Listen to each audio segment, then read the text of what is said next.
Hi guys, it's Dr. Ron Miller here again, catchbasedphysiotherapy.org, and this is going to be step 3, and I'm going to kind of combine 3 things in with this one. This is going to be state regulations, okay? It's going to break it down into your State Practice Act. You're going to go down to local and state taxes and regulations for a healthcare clinic within your state. Now, every state has different regulations. So yes, you have to, I'm in Florida, I have certain regulations I have to follow. I have a practice act that I have to follow. That's different than yours. So this is where you're gonna have to do a little bit of work here with this one. So first, your State Practice Act. You must know your State Practice Act up and down. This is gonna dictate what you can and cannot do. For example, in the state of Florida, we cannot do dry needling as of right now. It's 2017. We are working on that, but we cannot do dry needling right now. And if you go through your State Practice Act, it's going to tell you certain things, what you can and cannot do, your regulations, your minimal standard requirements. An example of this is in my State Practice Act, my minimal documentation standards are set that I have to have 2 goals in my plan of care. So these are examples of not just what you can and can't do practice-wise, but what your state dictates that you have to do with documentation, plan of cares, etc. So direct access laws and stuff like that. So as of right now, 2017, we have 30 days of direct access if they have never been seen by a practitioner of record. So every state's going to vary with their practice act, but you must know your State Practice Act up and down. It's going to dictate what you can and cannot do. So that's a must. So the second thing is local and state taxes. Again, depending on where you're zoned, your county, your state, you'll have certain state taxes and local taxes as a business that you'll have to pay. Like when I started out, I had to pay a local and a county tax. But when I moved and expanded to my new clinic, I didn't have to pay the local one anymore. I just had to pay the Orange County tax.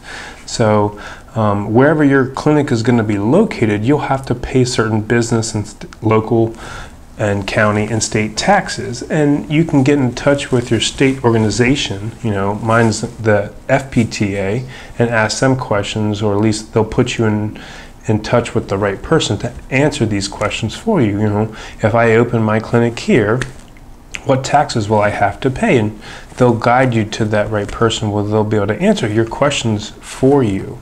So, but yes, you will have certain local, state, and county taxes that you'll have to pay.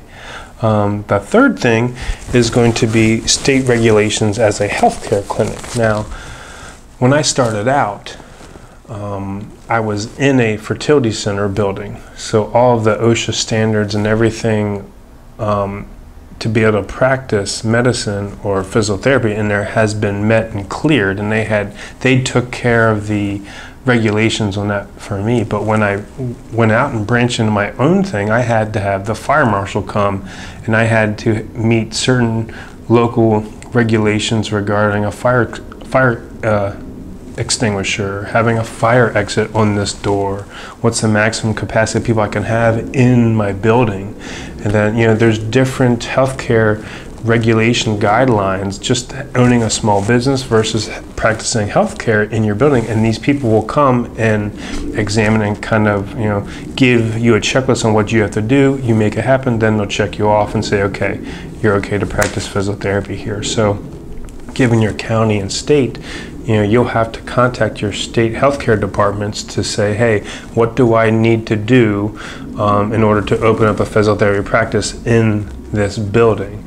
And they'll tell you what you have to do and what you have to fix or change to be able to legally see or practice physical therapy in this building. So again, number 1, you have to know your State Practice Act, hands down, up and down, everything. You have to know that. That's going to dictate what you can and cannot do.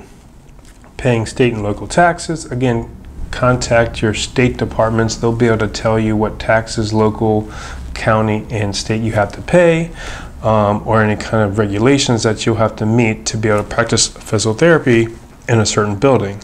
And then the third part is like healthcare, checklists, fire marshal visits, stuff like that, that you have to contact your state health department to make sure that you meet all the requirements that you could practice physical therapy there.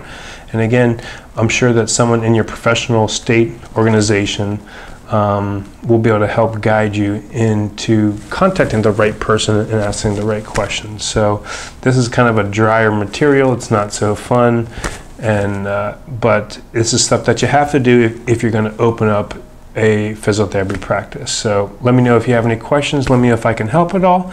And thanks for tuning in.